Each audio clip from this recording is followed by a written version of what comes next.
सृजन के देवता ब्रह्मा, हिंदू देवताओं की त्रिमूर्ति में से एक ब्रह्मा, ब्रह्मांड के सृजन, पालन और संहार का प्रतिनिधित्व करने वाले ब्रह्मा, सृष्टि के रचयिता ब्रह्मा। लेकिन क्या कभी सोचा है कि समूचे भारतवर्ष में ब्रह्मा का कोई मंदिर दिखाई क्यों नहीं देता?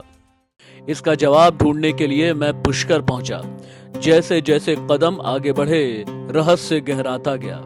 ब्रह्मा मंदिर को ढूंढने की प्रबल इच्छा मुझे सबसे पहले पुष्कर की इस झील तक ले आई।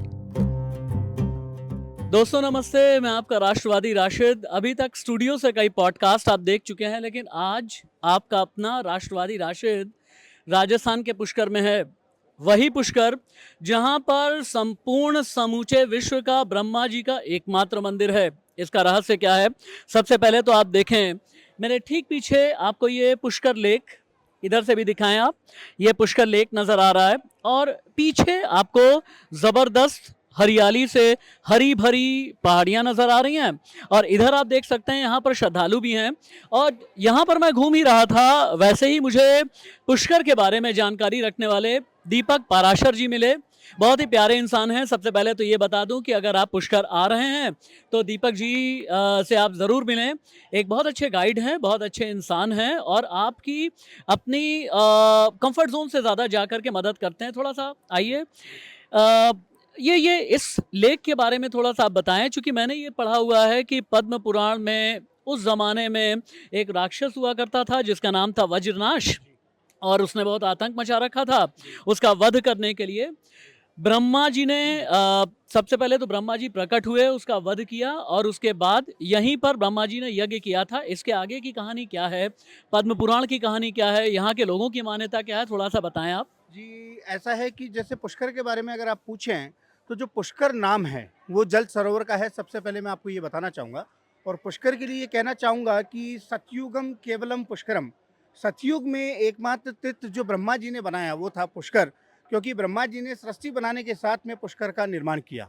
और पुष्कर जो नाम है इसलिए रखा गया क्योंकि जो ब्रह्मा जी ने ब्रह्मलोक से जो पुष्प गिराया, उसके अपने हाथों से, वो पुष्प इसी सरोवर की जगह पे आकर के गिरता अच्छा, है। वो जगह तो मैं आपसे आपके जरिए देखूंगा ही, लेकिन एक बार अपने कैमरा पर्सन से कहता हूँ कि एक बार जरा आप कैमरा को मूव करके पैन करके इस तरफ आप दिखाएं।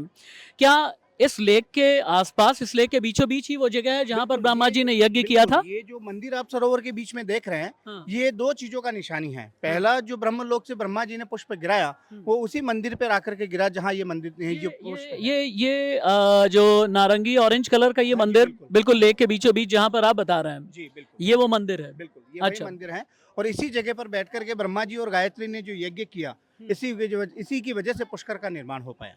अच्छा, एक और जी, कहानी मैं बताता हूँ जी। आपको। चूँकि दीपक जी के मुकाबले मेरा ज्ञान बहुत कम है, लेकिन हुआ कुछ ऐसा कि जब ब्रह्मा जी यज्ञ करने के लिए बैठे तो वहाँ पर नियम शर्तें ये थीं कि पत्नी का होना ज़रूरी है। लेकिन किन्हीं कारणवश बहुत देर तक जब उनकी पत्नी आई नहीं, तो देवता पहुँच चुके थे। और जब देवता पहुँच चुके थे तो इंतज़ार किया जा रहा था कि पत्नी आखिरकार आई क्यों नहीं। और ऐसे में सावित्री माँ का इंतज़ार किया जा रहा था। लेकिन चूंकि मुहूर्त निकला जा रहा था यज्ञ का, तो सभी देवताओं ने कहा कि हम तो आ चुके हैं। तो ऐसे में कामधेनु गाय के गोबर से प्रकट किया गया गायत्री जी को। जी, अच्छा। एक्चुअली हुआ ऐसा था कि जब माता सावित्री यहाँ पर नहीं पहुँची, तो ब्रह्मा जी ने अपने 2 द्वारपाल इंद्र और कुबेर को आदेश दिया कि जाओ, तुम्हें जो भी रास्ते में पहली स्त्री जो मिले, जी। उसे लेकर के आप आइए। जी। मैं उससे फिर से विवाह करके, और ये जो मुहूर्त निकला है कार्तिक अच्छा। मास की एकादशी से लेकर के जी। पूर्णिमा तक, इन्हीं 5 दिनों के अंदर इस यज्ञ को पूरा करके इस धाम को अपना बनाऊँगा। अच्छा, यहाँ पर जितने श्रद्धालु आते हैं इनकी भी अपनी अपनी मान्यताएं मेरे ख्याल से होंगी। बिल्कुल, बिल्कुल, सभी का एक अपना-अपना एक बार इधर भी चल करके देखते हैं, क्योंकि बहुत श्रद्धालु यहाँ पर हैं, अलग अलग जगह से आए हुए हैं। आप लोग आप लोग बहुत दूर से आए हैं? है ना? अच्छा, अभी अभी ये फिलहाल में जो जी। अपने पितृ होते हैं, हाँ, हाँ, जो हाँ। घर के पितृ होते हैं, उनकी सुख शांति के लिए और जो घर परिवार का सुख शांति का जो प्रसाद है, हाँ। ब्रह्मा जी के नाम से जो प्रसाद चढ़ाया जाता है, वो यहीं पर चढ़ाया जाता है। क्योंकि पुष्कर में एक जो श्राप था, उस श्राप के चलते माता सावित्री ने ब्रह्मा जी को एक वरदान दिया था अच्छा। कि धर्मस्य धर्म रूपेण ब्रह्म रूपेण पुष्कर है कि धर्म के लिए या दान के लिए या जो कोई घरग्रस्त परिवार वाला जो व्यक्ति पुष्कर आएगा वो ब्रह्मा जी के रूप में जल सरोवर पे ही बैठ करके प्रसाद चढ़ाएगा। तो ब्रह्म रूपेण पुष्कर मतलब ब्रह्मा जी के नाम से ये पुष्कर सरोवर ही सब कुछ होता है। अच्छा, मैं आपके ज़रिए एक यहाँ पर बात और भी कह देना चाहता हूँ कि उस वक्त में बाद में जब गायत्री जी बैठ चुकी थी यज्ञ के लिए, कुछ समय के बाद में जब सावित्री माँ आई तो बहुत ज़्यादा क्रोधित हुई। उन्होंने कहा कि पत्नी के स्थान पे कोई और क्यों बैठा है, तो वहाँ पर उन्होंने श्राप दे दिया और श्राप दिया ब्रह्मा जी को, श्राप दिया उस ज़माने में विष्णु जी को, श्राप दिया और भी कई ब्राह्मणों को, देवी देवताओं को श्राप दिया। और मेरे ख्याल से तभी ब्रह्मा जी को श्राप मिला था कि आपका समूचे विश्व में सिर्फ एक मंदिर होगा। दो श्राप मिले थे। पहला श्राप ये मिला था क्योंकि जो ब्रह्मा जी ने दूसरा विवाह किया था, विवाह करने का कारण ये था कि उन्होंने ग्रस्त नियम का उल्लंघन किया था। तो इसके चलते माता सावित्री ने उनको ये उल्लंघन के लिए चलते ये श्राप दिया कि आपने जो परिवार का उल्लंघन किया, इसके चलते में पारिवारिक कोई भी व्यक्ति आपका पूजा अर्चना नहीं कर पाएगा। और दूसरा जो श्राप मिला वो दूसरा श्राप ये मिला कि आपने जो कोई उल्लंघन किया है ये इस स्थान को अपना बनाने के लिए किया है, तो मैं आपको श्राप देती हूँ कि पूरी समूचे सृष्टि पर आपका ये एकमात्र धाम रहेगा, दूसरा कोई नहीं तो बना। आप मुझे इसके बाद क्या क्या दिखाने वाले हैं पहले तो ये बताएं। अब इसके बाद में हम चलेंगे ब्रह्मा मंदिर और ब्रह्मा मंदिर यानी समूचे विश्व का एकमात्र ब्रह्मा मंदिर और जो श्राप की वजह से बना, उसकी भी अपनी कहानी होगी जो आप वहीं पर बताएंगे मुझे। बताऊंगा, बिल्कुल वहीं पर बताऊंगा। और जिनका पूजा अर्चना केवल साधु सन्यासियों द्वारा किया जाता है, घर परिवार वालों के द्वारा। जी, अगर आप इजाजत दें तो एक दो यहाँ पर जो श्रद्धालु आए हुए हैं उनसे मैं बात कर लूं, ताकि उनकी भी अपनी श्रद्धा है, उनकी भी अपनी मान्यता है। कहाँ से आ रहे हैं आप लोग, क्या नाम है आपका? मेरा नाम टीटू पटेल है। अच्छा पटेल साहब, कहाँ से आ रहे हैं आप? मैं भिवाड़ी अलवर राजस्थान से हूँ। अलवर राजस्थान से। तो यहाँ पर क्या ब्रह्मा जी मंदिर, ये पुष्कर लेक, इन सब के साथ में आपकी मान्यता जुड़ी है? जी बिल्कुल जुड़ी हुई है। कब से आ रहे हैं यहाँ पर? सर मैं अभी तो काफ़ी टाइम बाद आया हूँ यहाँ पे, अच्छा, लगभग 10-12 साल के बाद आया हूँ। तो मैम आपकी भी कुछ मान्यता है क्या, यहाँ पर आई हैं आप? सर मैं तो फर्स्ट टाइम ही आ रही हूँ। पहली बार आई हैं यहाँ पर, क्या क्या देखा आपने? ब्रह्मा जी का मंदिर देखा, हालांकि इसके बाद मैं ब्रह्मा जी के मंदिर ही जा रहा हूँ। बाद में ब्रह्मा जी के मंदिर जाएंगे। अच्छा, इसके बाद आप ब्रह्मा जी के मंदिर जाएंगी, यानी वहाँ पर मुझे आपका इंतज़ार होगा। थोड़ा सा आप और भी आगे आ जाएं। आप लोग कहाँ से आ रहे हैं मैम? कोद एमपी। अच्छा, एमपी से आ रहे हैं। सर आप भी एक मिनट, सर से थोड़ी बात, आप यहाँ कैमरा लेकर के आ जाएं। क्या नाम है सर आपका? राम शर्मा है। शर्मा जी, पहली बार आ रहे हैं पुष्कर? हाँ पहली बार ही आया।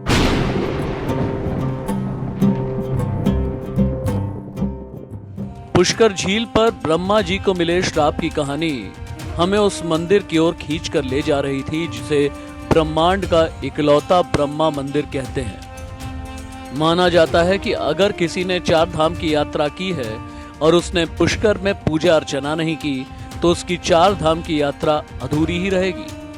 ब्रह्मा जी का ये मंदिर 2000 साल पुराना माना गया है। तो जैसा हमने बताया था, हमारी जो अगली मंजिल है वो है ब्रह्मा जी का पूरे विश्व का, समूचे विश्व का एकमात्र मंदिर। और ब्रह्मा जी का भारत ही नहीं बल्कि पूरे दुनिया में और कोई मंदिर नहीं है। एक बार जरा कैमरे को घुमाइए और दिखाइए। यहाँ लिखा है श्री जगत पिता ब्रह्मा मंदिर पुष्कर और ऊपर लिखा है जगत पिता श्री ब्रह्मा मंदिर पुष्कर। और यहाँ भी दिखाएं आप, यहाँ क्या लिखा हुआ है दीपक जी, थोड़ा सा आप बताएं। ये जो लिखा हुआ है यहाँ पर, इनका मतलब है कि जो लोग यहाँ आते हैं और जिनके परिवार में कोई गुजर जाता है, वो अपने उस गुजरे हुए इंसान की मेमोरी के लिए, उनकी याद में ये पत्थर यहाँ पर अपने नाम से दान करके जाते हैं, अपने परिवार के नाम से दान करके जाते हैं। अच्छा अच्छा अच्छा अच्छा अच्छा अच्छा। तो हम धीरे धीरे करके ये ब्रह्मा जी का जो मंदिर है उसकी दहलीज पर चढ़ रहे हैं। हम देखते ही हैं कि शूट की हमें किस हद तक इजाज़त दी जाती है। एक बार कैमरे को आप इधर पीछे की तरफ भी आप घुमाएं और मंदिर परिसर में जहाँ तक भी कैमरा जाता है एक बार दिखाने की कोशिश करें। आइए दीपक जी, आपका साथ तो उसके बिना कुछ भी नहीं हो पाएगा पूरा। हम धीरे धीरे ब्रह्मा मंदिर के अंदर जा रहे हैं और जैसा मैंने बताया कि ब्रह्मा जी को चूंकि श्राप मिला हुआ था और पुष्कर के अलावा और कहीं पर आपको ब्रह्मा जी का मंदिर नहीं मिलेगा। इस मंदिर के बारे में पद्म पुराण में या इतिहास में क्या लिखा है? जी, मंदिर के बारे में तो जो है पद्म पुराण के हिसाब से तो जो है ये ब्रह्मा मंदिर जो है ये पूरे विश्व में एकमात्र है। लेकिन इस मंदिर का पुनर्स्थापना जो है आदि शंकराचार्य द्वारा करवाया गया था 400 साल पहले। 400 साल पहले इसका पुनर्निर्माण करवा करके और आदि शंकराचार्य द्वारा ये इस मंदिर का स्थापना करवाया। मंदिर परिसर भी दिखा दीजिए। ये देखें, इस मंदिर में यहाँ लिखा हुआ है in memory of their grandson Rajkumar Sabu Mohanlal. ये जो पत्थर लगे हुए हैं ये पत्थर क्या है? इन पत्थरों का मतलब है कि जो परिवार का जो व्यक्ति अपने घर में गुजर जाता है, उनकी मेमोरी में, उनकी याद में लोगों ने ये यहाँ पर लगवाए हैं।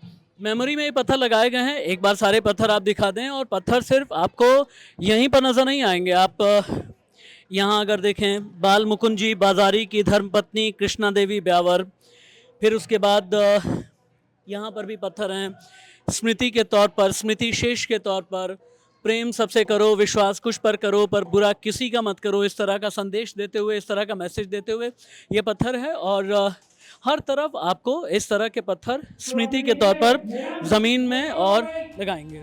यकीन मानिए, विश्व के इकलौते ब्रह्मा मंदिर का कण कण, पत्थर पत्थर और पग पग रहस्य, रोमांच और अविश्वसनीय कहानियों से भरा पड़ा है। जब हमने मंदिर के बाहर परिक्रमा शुरू की तो जो कुछ भी दिखा उसने हमें सोचने पर विवश कर दिया कि एक श्राप से बना मंदिर अपने गर्भ में कितने राज छिपाए हुए है। जितनी दीवारें उतनी कहानियां, और हर कहानी में छिपा भारत का समूचा इतिहास। मंदिर के अंदर तो सुरक्षा बहुत ज़्यादा कड़ी है, इसलिए मंदिर के अंदर तो हमने बहुत ज़्यादा कोई रिकॉर्डिंग हम कर नहीं सके। अनाउंसमेंट आपको आ रही है, लेकिन बाहर से हम आपको विश्व का इकलौता ब्रह्मा मंदिर दिखा रहे हैं। हालांकि हमारी आस्था है और आस्था का ध्यान रखते हुए हम दीपक जी कुछ और हिस्ट्री के बारे में बताइए। यहाँ से यहाँ कहाँ से लोग आते हैं। हालांकि एक बार पीछे दिखाएं, आप पीछे दिखाइए। यहाँ पर जहाँ भी आपको दीवार, इधर दिखाइए, हर जगह दीवार में किसी न किसी ने अपने पूर्वजों के नाम से पत्थर लगाए हुए हैं। जी, किसी ने टंडन परिवार अजमेर के नाम से लगाया है, किसी ने मोहनलाल जी के नाम से लगाया हुआ है। और इन पत्थरों के बारे में, इसकी नक्काशी के बारे में भी कुछ बता सकते हैं आप? जी, इनके बारे में तो यही है कि जी ये बहुत पुराने हैं, क्योंकि आज की तारीख में ये चीज़ें बंद हो चुकी है, ये चीज़ें खत्म हो चुकी है। और ये हम कहें तो जैसे सनातन जिसे हम कहते हैं, तो ये पुराने ज़माने के अंदर लोग क्या करते थे कि अपने परिवार के नाम से पत्थर लगाने का मतलब ये था कि आदि अनादि काल तक उनके नाम से पत्थर यहाँ चलता रहे, उनका नाम यहाँ चलता रहे। इसी के चलते ये सब कुछ है। आज की तारीख में जो नक्काशी है वो ऐसे नेचुरलिटी नहीं मिलेगी। एक बार बाहर से बहुत जल्दी दिखा दें आप। यह है ब्रह्मा मंदिर का परिसर, यहाँ दिखाएं आप ब्रह्मा मंदिर का परिसर, बहुत जल्दी दिखा दीजिए आप। हाँ, ये आप देख रहे हैं परिसर नीले रंग का है, ज़बरदस्त नक्काशी है। बताया जाता है कि 2000 साल पुराना ये मंदिर है। और ये चूँकि ब्रह्मा जी को श्राप मिला था और उसके बाद फिर ये मंदिर बनाया गया था। ब्रह्मा मंदिर में गुजरा हर लम्हा रोम रोम में रोमांच भर गया। हर कदम, हर लम्हा मानो कोई अदृश्य उपस्थिति हमारे साथ चल रही थी। पुष्कर के इस मंदिर में रहस्य सिर्फ कहानियों में नहीं, बल्कि उस मौन में भी है जो झील के पानी में और पत्थरों की दरारों में बहता है। इसी ब्रह्मा मंदिर के बाहर न जाने कौन सी शक्ति थी जिसने पुरानी कलाकृतियों की इस ऐतिहासिक दुकान की तरफ मेरे कदम मोड़ दिए। एक ऐसी दुकान जिसमें प्रभु की मूरत भी है और सूरत भी। दावा पंचधातु और अष्टधातु का है, लेकिन मुझे हर मूरत में सृष्टि संचालक ब्रह्म रूप ही नजर आया। ये जगत पिता ब्रह्मा जी का मंदिर है और इस मंदिर से हम अब निकल चुके हैं। इस मंदिर से जब निकल करके आते हैं तो राजस्थान हैंडीक्राफ्ट और टेक्सटाइल का एक बहुत ही अच्छा, बहुत ही एंटीक शोरूम है।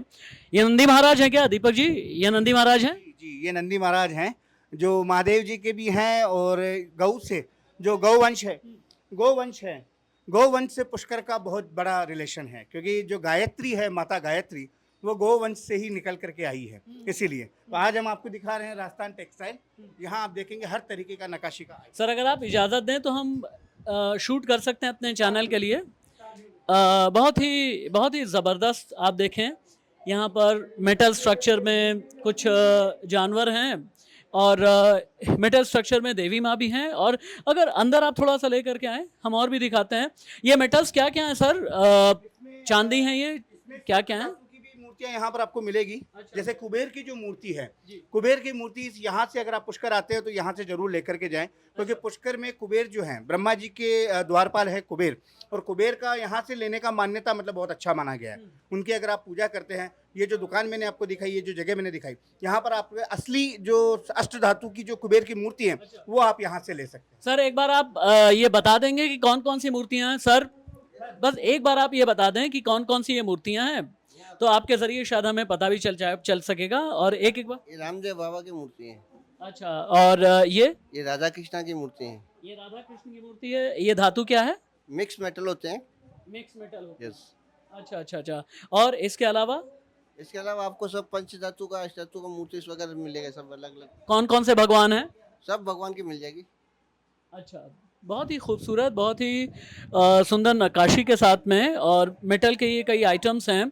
और आप घर पर अगर आप एंटीक के शौकीन हैं तो यहाँ पर आप आएँ। ब्रह्मा जी के मंदिर के ठीक बाहर आप निकलेंगे, लेफ्ट साइड में आपको ये बहुत ही ज़बरदस्त शॉप नज़र आएगी। कितनी पुरानी ये शॉप है सर? 37 ईयर्स। 37 ईयर, 37 साल में कौन से बड़े बड़े लोग यहाँ पर आ चुके हैं? सब लोग करीब करीब आ चुके हैं, बड़े लोग जैसे जैसे नेता, अभिनेता? राजीव गांधी आके गए, मोदी भी आके गए। चीज फोटोज हैं आपके पास में क्या उस जमाने की? राजीव गांधी की फोटो थी हमारे पास, अब तो मैनेजर के घर पे हो सकती है। चलिए कोई बात नहीं, बहुत अच्छा लगा, थैंक यू सो मच। झील की लहरों में, पत्थरों की रेखा में हर कथा छुपी थी एक अलौकिक लेखा में। श्राप की छाया, यज्ञ की ज्वाला, ब्रह्मा का मंदिर बना एक रहस्य की माला। जो दिखा आंखों से वो अधूरा सा लगा, हर मोड़ पे जैसे समय खुद ठहरा हुआ था। नारंगी धूप में वो कमल जो गिरा, वो पुष्प नहीं सृष्टि का संकेत था। तो मैं राष्ट्रवादी राशिद इस यात्रा से लौटा, पर हर उत्तर के साथ एक नया प्रश्न भी जोड़ा। क्या कभी हमने खोजा उस सृजनकर्ता को जिसने रचा सब कुछ, पर पूजा गया कम क्यों वो? फिर मिलेंगे किसी और कथा, किसी और रहस्य के साथ, जहां इतिहास गूंजेगा और वर्तमान पूछेगा आखिर क्यों।